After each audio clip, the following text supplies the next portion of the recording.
to thank you for taking time to speak with me today. Oh, of course, of course.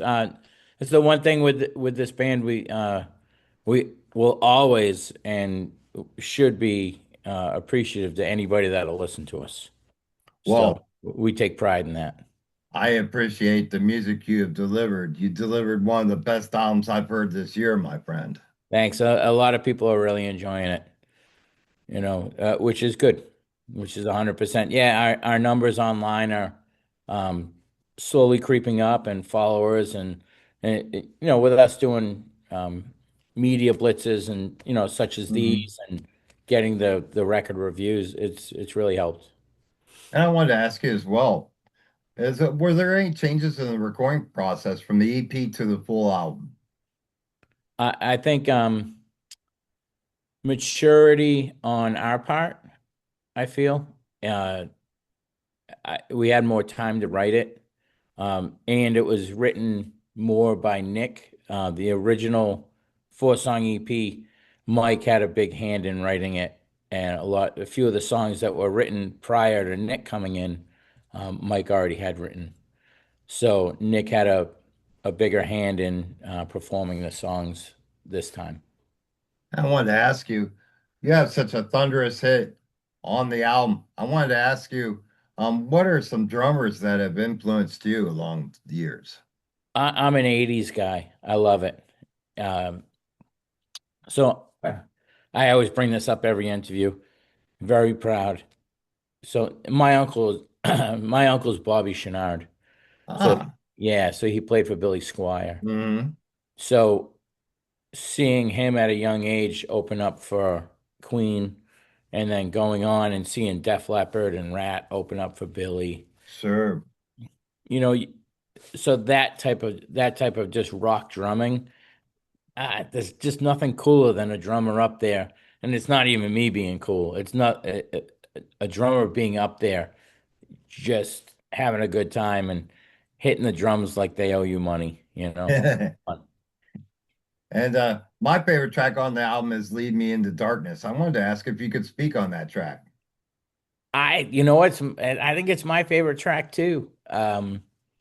It's funny because some of the songs that we did write um, on the record, we wrote together, obviously, and then towards the end, we pieced some songs together, which I'm not used to that writing style. Mm. Um, I was always do it in the practice space. We all learn it together, and that's how we wrote the song. But my singer lives like an hour away. Uh, Not that we were under the gun, but we needed to get something out. I have a friend of mine, Joel, that says I've been milking this EP for 3 years, 2.5, 3 years, and I love Joel, and I don't always agree with his philosophy, but he was right on that one. It was time for us to get some new music out. So how those guys were writing, online trading riffs back and forth and everything like that. But a lot of bands do that. A lot of bands live in different countries or different Sure. cities now, and you have that technology. Like my singer told me yesterday, he's like, "All right, we're writing the next record." I'm like, "What do you mean?" He's like, "Me, myself, and Nick are starting to trade riffs and make things happen." So with technology, I guess that's the way to do things nowadays. Sure. I think it has its pluses and minuses. I think there's nothing better, though, than the chemistry of everyone being together and feeding off of each other. Yeah, what's tough is everybody's busy in life. Sure. My singer has a family. Um, I own a record store. I'm straight out. I was in a storage unit today, pulling stuff out today. Um, and we only practice 1 to 2 days a week. So Mm. we have to, rehearse for shows, but as well write things too. So I think with us, hopefully, when those two knuckleheads, put some stuff together, like the song will be already written, and then Mhm. away we go. So that it'll definitely work, and it shows that on this record it did work. But yeah, "Lead Me into Darkness." That end chorus should have been um, Ghost should have written that. It's Mhm. very commercial. Sure.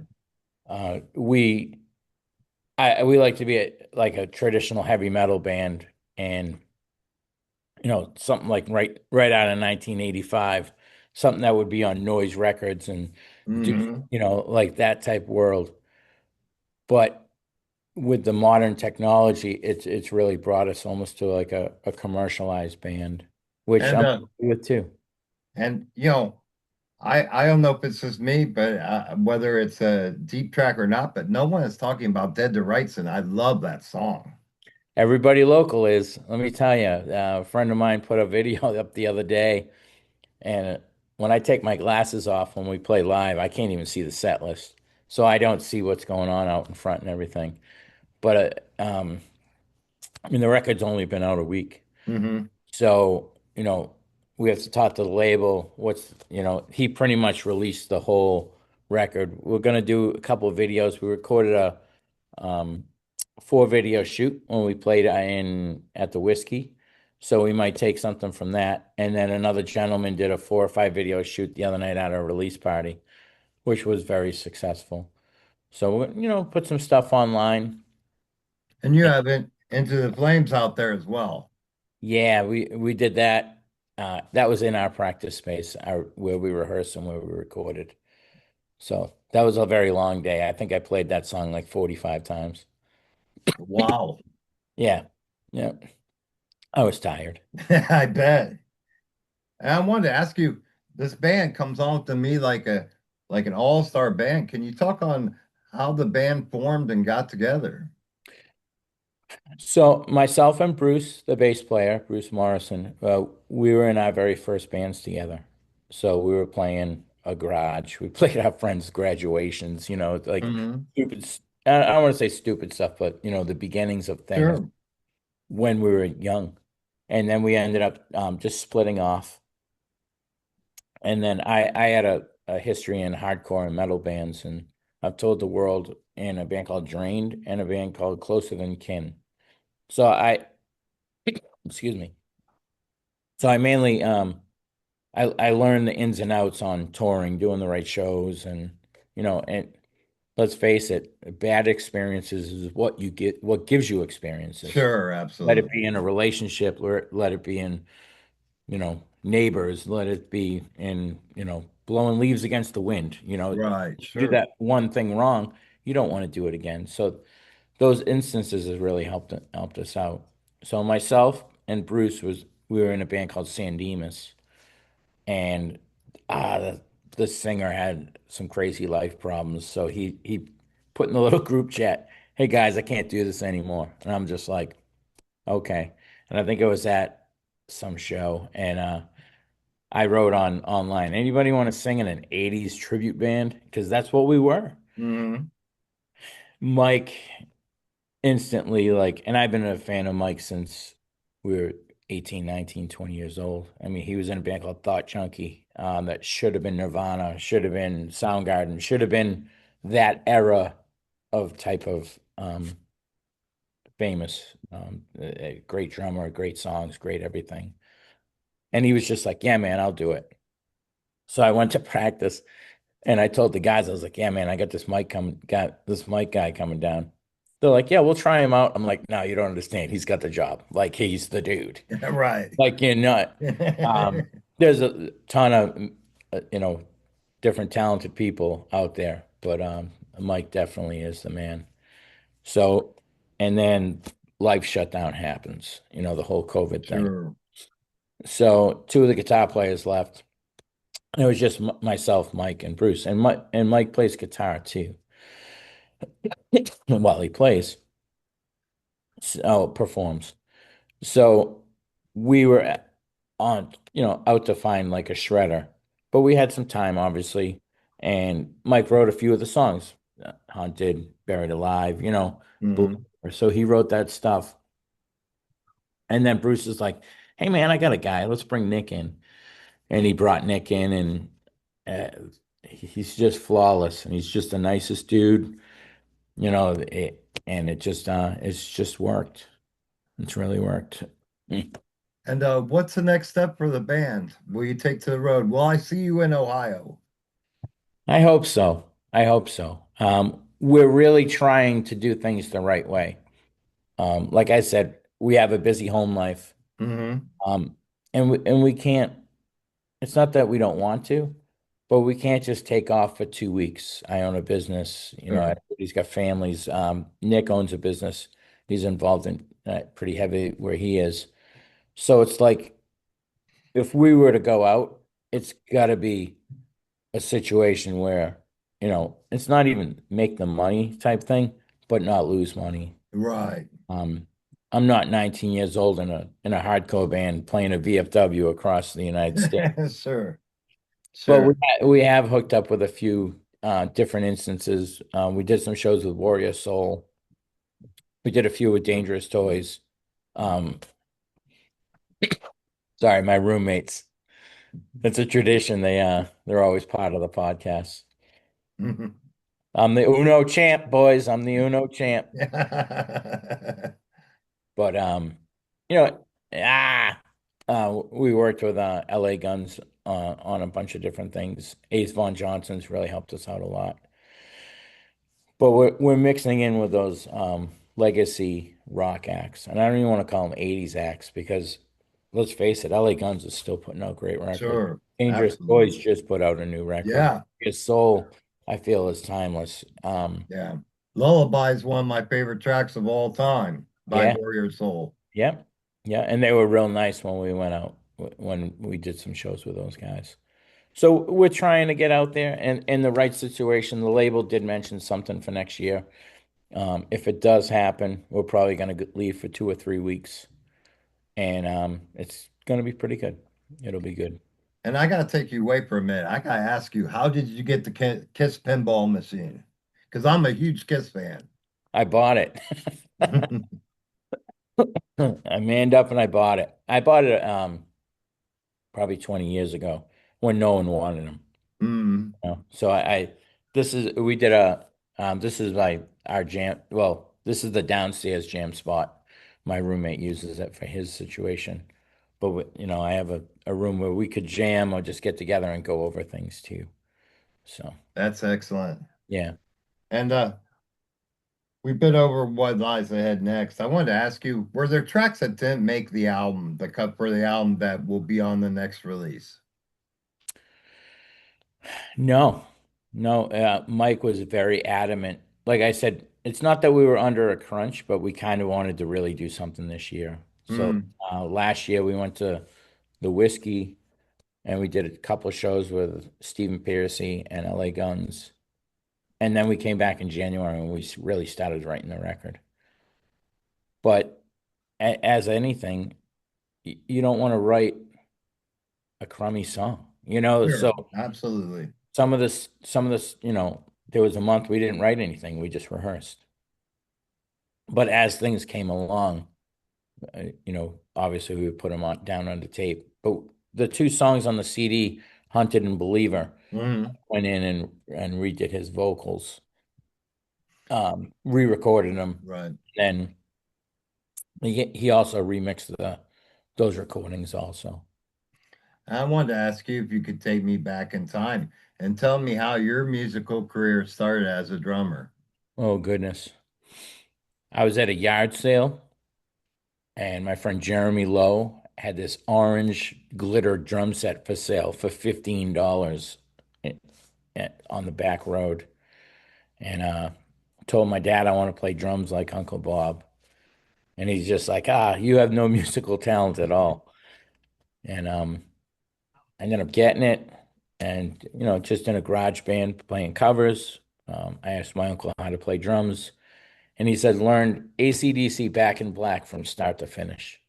He goes, if you can learn that record start to finish and stay within time, he goes, you can play drums. And I've done pretty good. I've been everywhere except Australia and Japan, which I hope to go here with this band. And not the band, my friends. Mm, And I was in, and then got out of the garage band. I started a hardcore band. We did the van tour down to Florida, out to Chicago, broken down in every state there is. Went to Europe with a band, Closer Than Kin, and went to Canada. We were a big deal for about 5 minutes. But I've had fun. I've seen everywhere. Sure. I spent thousands on van mechanical issues, but it's just money. You can get it back. And you talked to me about owning a record store. Yeah. How did that come about? I used to own a tattoo shop, and that reached its limits. But I started to buy and sell things, little cars, action figures, whatever. And I started selling out of my driveway at flea markets, at the Rainham Flea Market in Massachusetts. Always great to me, very nice people. And then I bought my first load of records, and I somewhat know music. I'm not really a jazz guy or a soul guy, but Mm, I know my heavy metal. sure, I know for a fact that somebody is gonna, buy a Metallica record or, Iron Maiden record, and sure, same thing with hardcore punk stuff and all that world. So I started doing that. And then the rent at the flea market, because I had two spots, would equal out to a store. So a friend of mine was like, you should open a store. mhm. And it's been downhill 8 years. Well, But we vinyl's really, making a huge comeback. certain stuff, certain stuff. It's not like, everybody's coming in wanting a Bette Midler record, you know, but we sell everything from, obviously, All Sinners has, they call it the mini mall because we have so much merch. But we sell the All Sinners stuff, and then we play regular rock Mhm. stuff, and we do everything like that. So we have a good time with it. But the store does fund a lot of things that we do. We're doing a listening party this Sunday, so a bunch of people come down. We'll sell some t-shirts and posters, and it's fun. It's a lot of fun. But it gives it a home base. And I always hand, like, somebody buys a Dokken record or a Def Leppard record or something. And if they haven't heard us, I'm like, you need to listen to this, because a lot of things that have worked for this band is our guerrilla marketing. Sure, So I'll make 1,000 records, 1,000 CDs. Like, I'm going, here we are, somewhat signed on, well, not somewhat, we are signed on a label. And I'm going to Queensryche and Accept on Friday night in Somerville, and I'm going out front and I'm handing out flyers and CDs sure, for us. So it just that's how LA was. You just hand stuff out all the absolutely. time. The cassette trading days. Correct. Yeah, I really try to, keep with that whole 80s thing. Like, the label thinks I'm crazy, but I want to do a VHS clamshell of us at the whiskey. Oh It, yeah. it'd be funny. And then on the way home from the whiskey, we had problems with the flight.